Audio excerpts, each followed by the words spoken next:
Hello and welcome back to the NBA DFS Slate Breakdown for Monday, December 16th. We're back. We got a 6-game slate to dive in. I'm your host, Tyler Wiemann at FlatTyler83 on your DFS sites and on Twitter. Now let's get into it.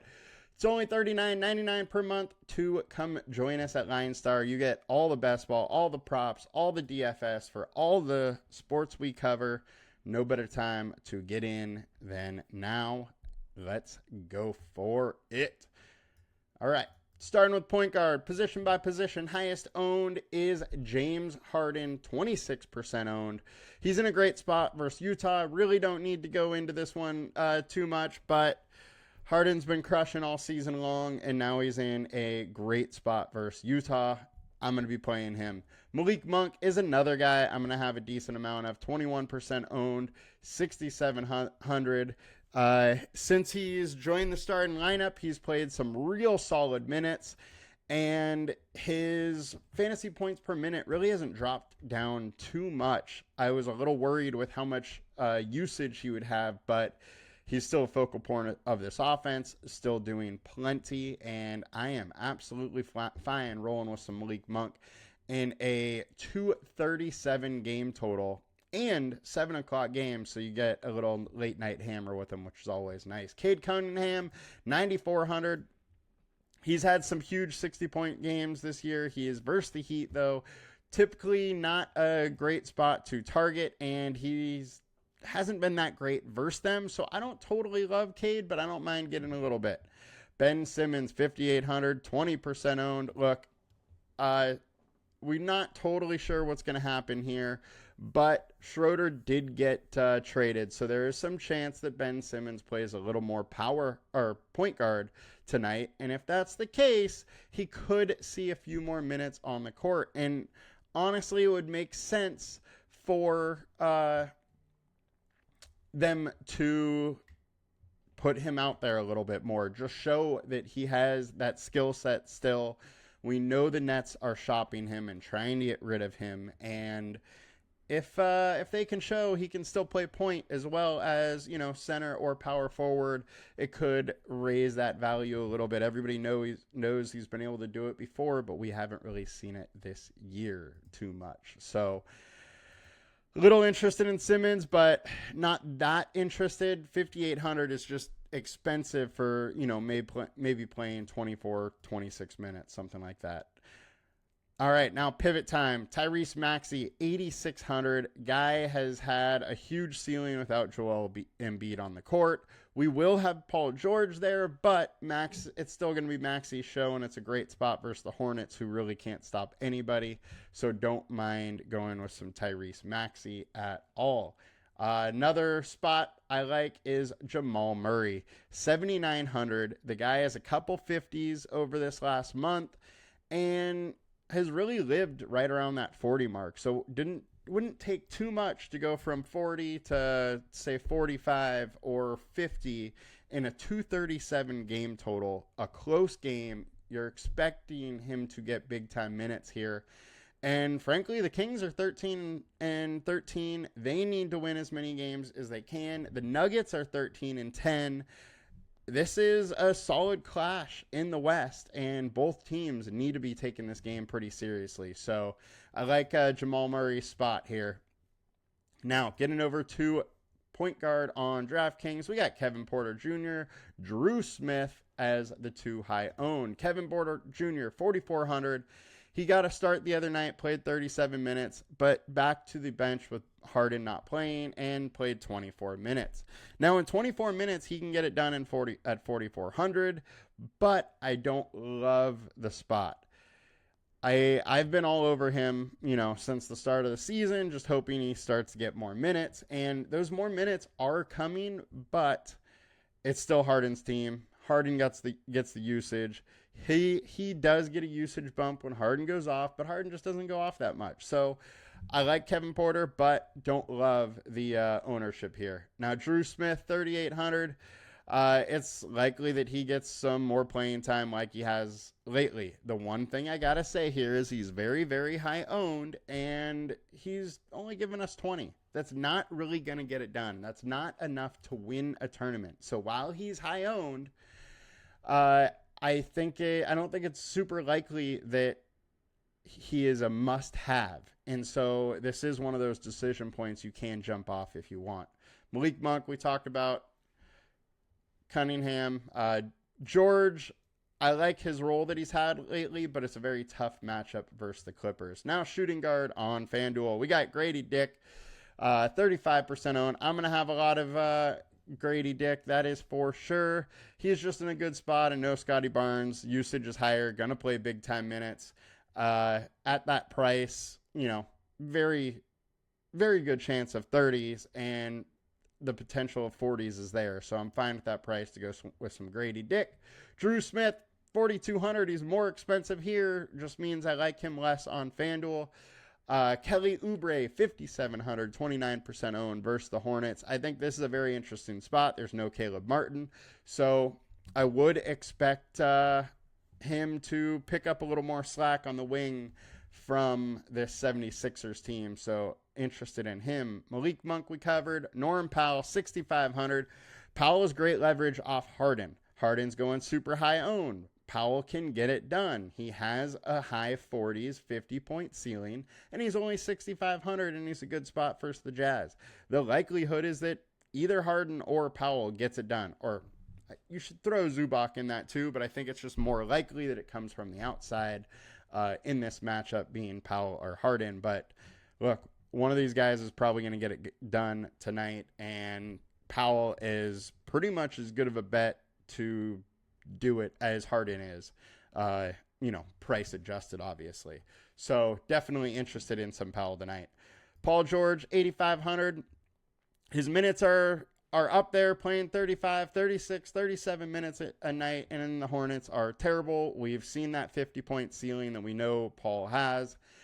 He's just been inconsistent. He goes from, 40 to 25 to 34.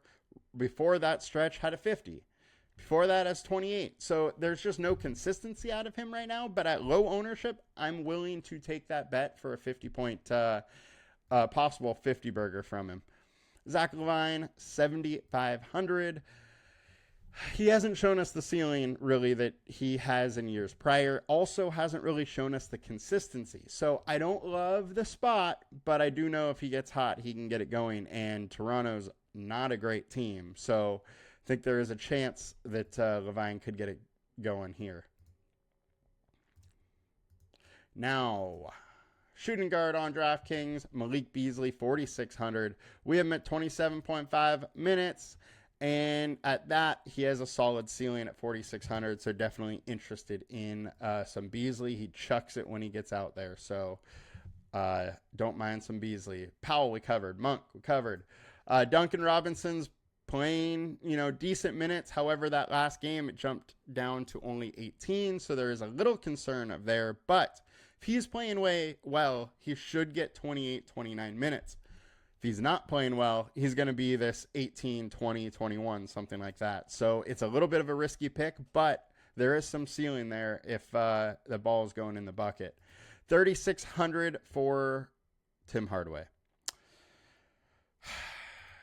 I mean, he's pretty much the same price as Drew Smith and doing the same as Drew Smith, but going at lower owned.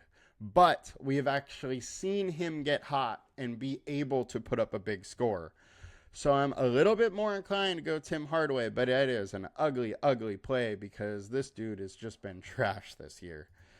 And now that I said he's been trash, he probably goes off tonight. So do with that what you will. Getting over to small forward on FanDuel, Grady Dick, RJ Barrett, too high owned. RJ Barrett's just going to have insane usage. Fine going there when he's had other stretches of usage like this is when he had his 65, his 52, his 49. So I'm fine getting there. There is the potential 50 burger here, and I'm here for it versus a Bulls team that's not very good. Oubre we covered. Jimmy Butler, I'm getting a decent amount of right now. I'm going to try and roll that back a little bit just because I have such a hard time playing him and his inconsistencies. But if he wants to show up and play, he's at just an amazing price. So I'm going to have some because the upside is there. But the downside is also he could give us 28 or 30 at 7,500 and crush our lineups. Norm Powell, Paul George, Levine, we covered all of them already. Getting over to small forward on DraftKings, Beasley, Barrett, Beasley, Powell, the high owned with George and Coffee showing up. 3,900 for Coffee.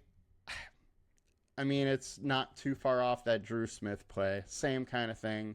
But we've seen a little more upside from him coming off the bench, going, giving us 28, 25s and whatnot there. So a little more confidence in Coffee in this matchup over Drew Smith, but, don't really love either of them.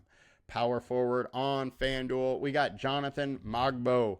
Don't mind going to some Mogbo at 4,800. We do need to wait for this starting lineup. There is a chance that he's not in it again, but he did play 30 minutes. If he plays 30 minutes and he's right around 0.92 fantasy point per minute, it definitely makes sense having some Mogbo at 4,800. We have him at 27 minutes right now. He played 30 last night. If he gets the start, he's probably around there, and I'm interested. RJ Barrett, Jimmy B, Ben Simmons, covered them all. Fantasio. I do think Fantasio is a little interesting. I really wish they would give this kid some more minutes, though. I loved riding him a few weeks last year. He just isn't getting the minutes right now, though. 17, 19, 11, 12. We have him at 23 right now. If he does get that, there's definitely a path to success there. Just hard to pull that trigger right now. It's definitely a risky one. All right, pivot time. Gershon Yabusele. I am fine going here. I do need to point out the last 2 games he started, but only played 14 minutes in both games. So there is some worry here. Is he going to go back up to his 30 minutes, or is he going to be at 14? If he's at 14, I don't want him. If he's at 30, he's going under-owned for how much he's going to play and, the potential that he has in your lineup. So there's a trade-off taking Yabu right now, but it's a game theory play, and I'm absolutely interested. I think it's one of the big decision points of the night, most likely. Keegan Murray, 5,800. It's like, Denver and Sacramento game that I like. Absolutely love going here. I do have to say that he is now questionable.